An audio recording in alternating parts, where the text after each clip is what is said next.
Assalamu alaikum wa rahmatullahi wa barakatuhu. My dear students, we are starting our new chapter, chapter number 3, Abdallah's typology of 21 problems.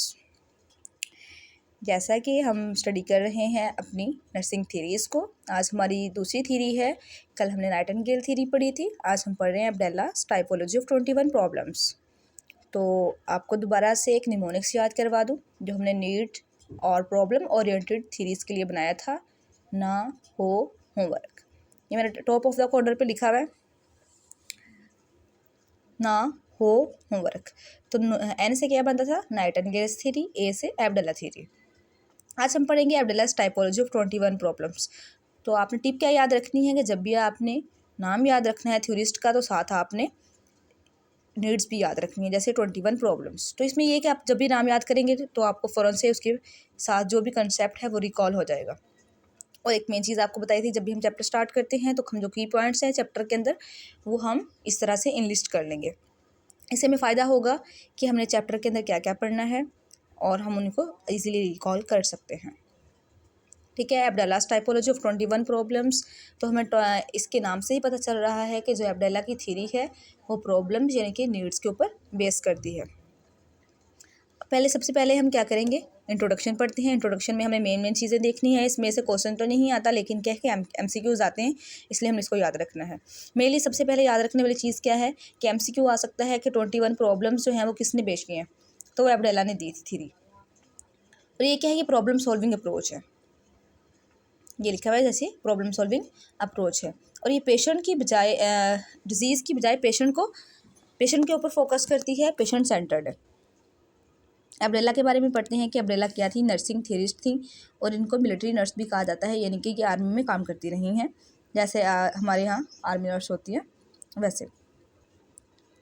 Abdullah कब पैदा हुई हैं? New York में पैदा हुई हैं 13 मार्च को। बुक के अंदर मेंशन नहीं है लेकिन मैंने साथ लिख दिया 13 मार्च को। एक न्यूयॉर्क की सिटी में पैदा हुई हैं अब्दुल्ला। और आपने बेसिक्स इनकी याद रखनी है कि इन्होंने एजुकेशन कहाँ से ली है, BS MA और ED वगैरह इन्होंने किया है कोलंबिया यूनिवर्सिटी से। ये ज़रूरी नहीं इतना याद रखना, लेकिन आपने जो मेन चीज़ें याद रखनी है, जो मैंने हाईलाइट किए हुए पॉइंट वो ये हैं कि उन्होंने डॉक्टरल प्रोग्राम अपना कहाँ से पूरा किया है और कब किया है, 1955 में। बस उन्होंने इनके डॉक्टरेट किया हुआ था। उसके अलावा उनकी हमने सारी सर्विसेज देखनी है कि कैसे कैसे उन्होंने परफॉर्म किया। एक तो एक कि वो बेस्ट नोन रिसर्चर जो हैं हमारे 4, उनमें से एक है, क्या है कि बेस्ट नोन रिसर्चर हैं, इनके ज़्यादा जाने जाने वाले लोग हैं ये। उसके बाद इन्होंने एक नर्स और हेड नर्स और फैकल्टी मेंबर के तौर पे भी काम किया है। इसके अलावा उन्होंने पब्लिक हेल्थ सर्विसेज में भी काम किया हुआ है।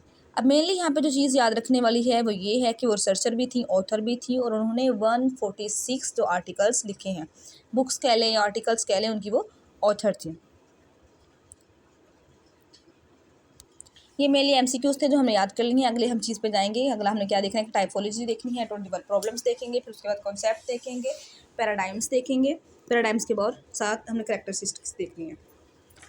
आ जाते हैं एवोल्यूशन ऑफ थ्योरी पे। बस आपने बेसिक यहाँ से यही पढ़ लेना है। उसके बाद हमने आ जाना है एवोल्यूशन ऑफ थ्योरी के ऊपर कि अब्दुल्ला ने अपनी थ्योरी में के अंदर क्या डिस्कस किया है। तो उन्होंने क्या किया कि नर्सिंग का जो पूरा कॉन्सेप्ट था उसको चेंज कर दिया फिलोसफी की तरफ, कि हमें सिर्फ मेडिसिन के ऊपर नहीं रहना, बल्कि क्या है कि पेशेंट सेंटर्ड केयर देनी है। ये MCQ आ सकता है, पेशेंट सेंटर्ड केयर। क्या किया था उन्होंने, nursing also needed to move away from control on medicine and toward a philosophy of comprehensive patient centred care. इसमें उन्होंने फिर अपने कलीग्स के साथ मिलकर 21 नर्सिंग प्रॉब्लम्स जो हैं वो ऑफर किए थे। यही पेशेंट सेंटर्ड अप्रोच भी है। अब हम इनको बारी बारी देख लेंगे।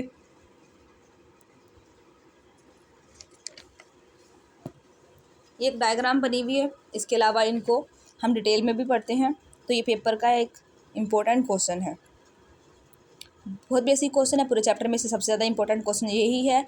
अब्दुल्ला की जो थ्योरी है इसमें बहुत इंपॉर्टेंट क्वेश्चन है। मीन ये कि पूरा चैप्टर ही बहुत इंपॉर्टेंट है।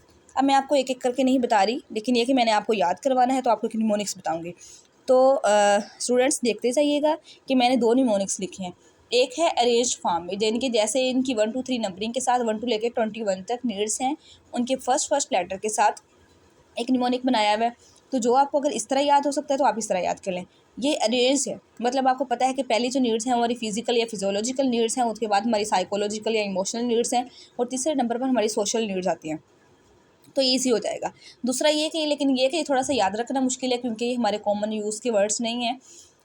तो अगर ये आपको मुश्किल लगता है तो फिर आपने नीचे वाला जो है निमोनिक्स वो याद करना है, लेकिन ये कि उसमें फिर आपको अरेंज्ड फॉर्म में ये सारी नीड्स नहीं मिलेंगी। आपने उससे याद कर लेनी है, आपको नीड्स याद रहेंगी, फिर आपने उनको अरेंज कर लेना है कि फिजियोलॉजिकल में कौन सी आएंगे और सोशल में कौन सी आती हैं और साइकोलॉजिकल में कौन सी आती है।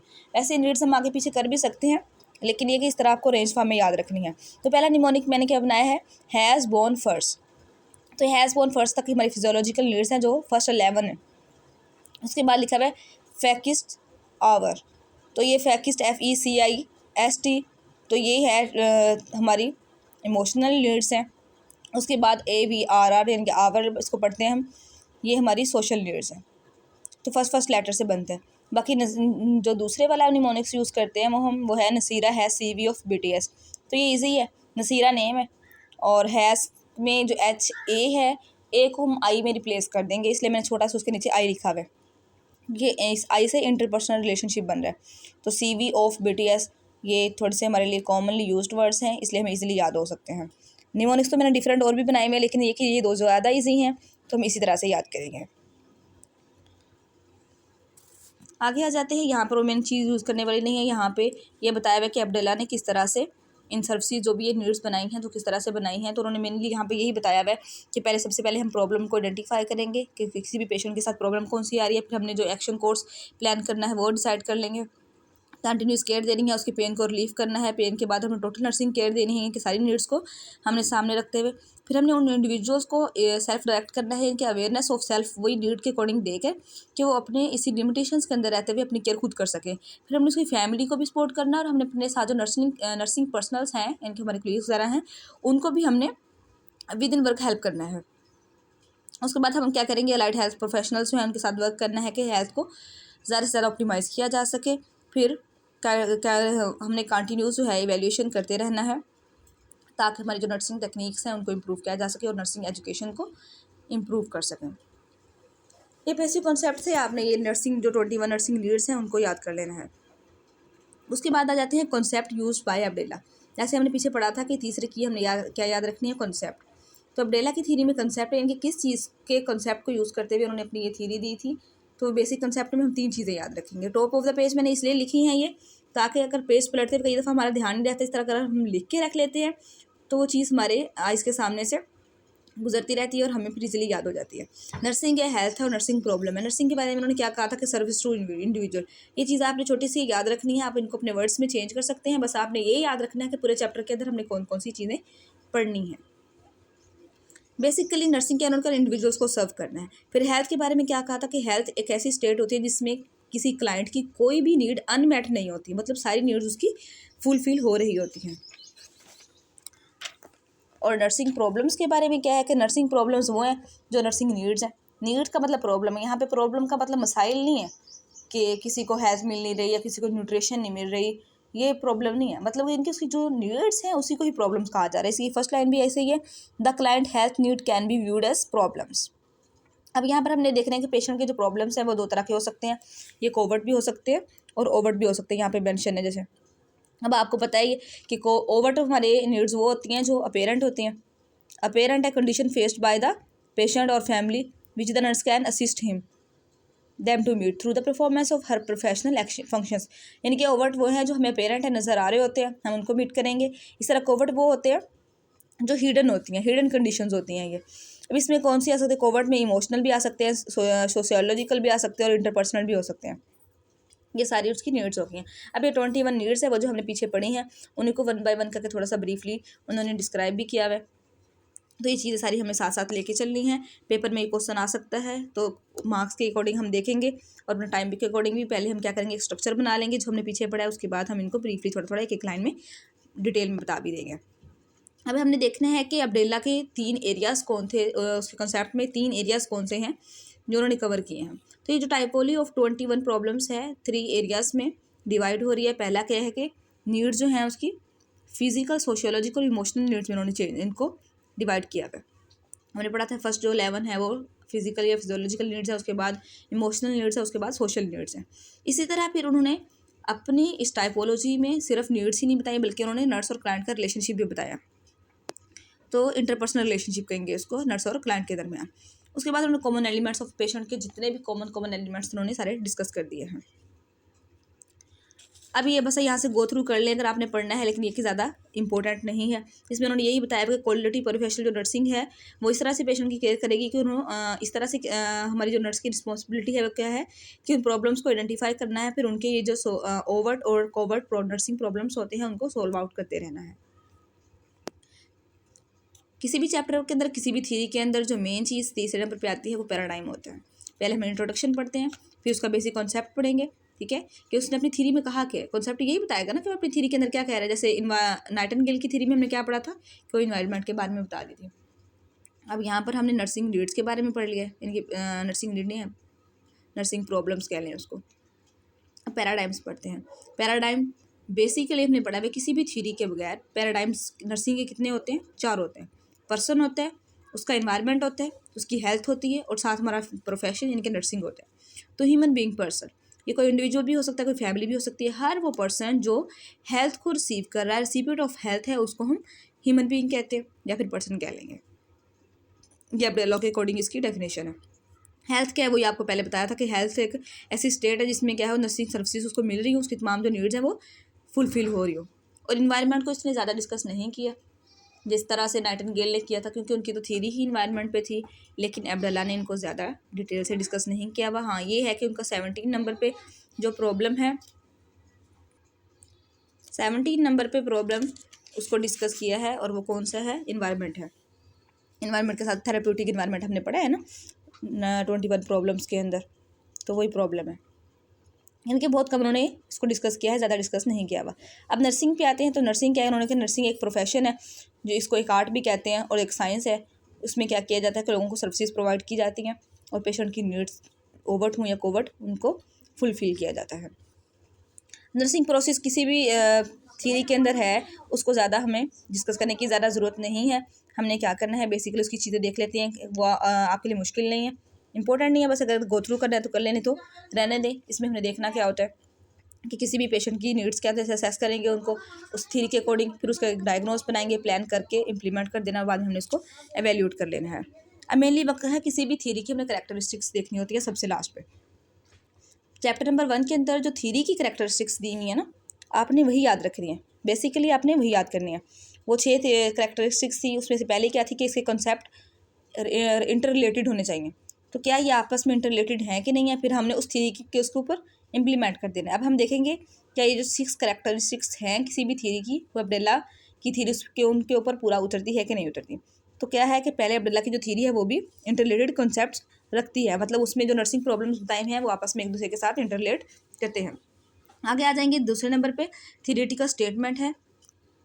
इसमें हमने क्या करना होता है कि हमारी जो थ्योरी है उसको लॉजिकल इन नेचर होना चाहिए। तो इन्होंने जितने भी प्रॉब्लम बताए हैं, हर प्रॉब्लम सॉल्विंग जो टिप्स बताई हैं वो सारी क्या हैं, लॉजिकल हैं, मतलब वो कोई हवाई बातें नहीं हैं बल्कि लॉजिकल है और उनको यूज़ भी किया जा सकता है, इम्प्लीमेंट किया जा सकता है।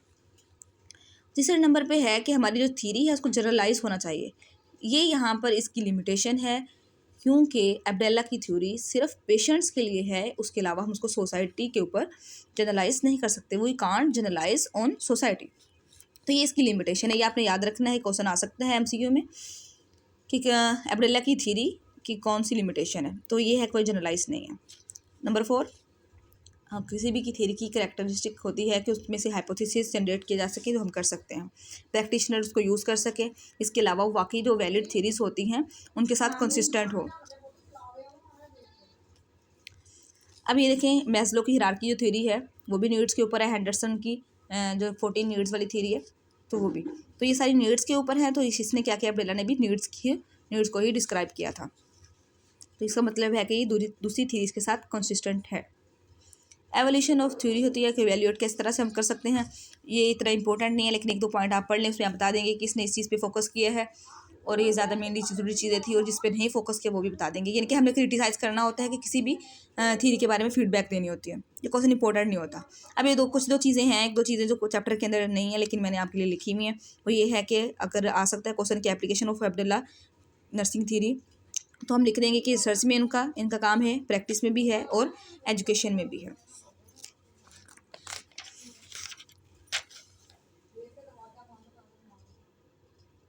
एक मैंने आपके बनाया है फोकस ऑफ केयर पेंडुलम, यानी कि जो उन्होंने केयर दी है उसका पेंडुलम हम देखेंगे कि क्लाइंट सेंटर्ड है। हम देख रहे हैं ना कि उन्होंने डिजीज़ के ऊपर फोकस नहीं किया हुआ, बल्कि क्लाइंट के ऊपर फोकस किया हुआ है कि अगर उनकी नीड्स को पूरा कर दिया जाएगा तो उसको डिजीज़ आएगी नहीं।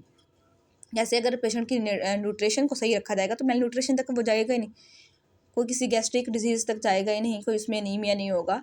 तो बहुत सारे डिजीज़ जो हैं इस तरह से उनको कंट्रोल किया जा सकता है। अब यहाँ पर हमने एक पेंडुलम बनाया हुआ, क्लाइंट सेंटर्ड है इसका जो मेन फोकस है, बाकी डिजीज़ सेंटर्ड और इस एक तरफ है नर्सिंग सेंटर्ड। तो ये क्या इनके दरमियान रन करता है और क्लाइंट सेंटर्ड पे हमारा ज़्यादा फोकस है। ये था आज का हमारा चैप्टर जिसमें हमने अब्डेला की 21 प्रॉब्लम्स थ्योरी को डिस्कस किया है। इंशाल्लाह कल हम अपना अगला चैप्टर स्टार्ट करेंगे। आपका कोई भी क्वेश्चन हो, कोई भी क्यूरी हो तो आप कमेंट सेक्शन में पूछ सकते हैं।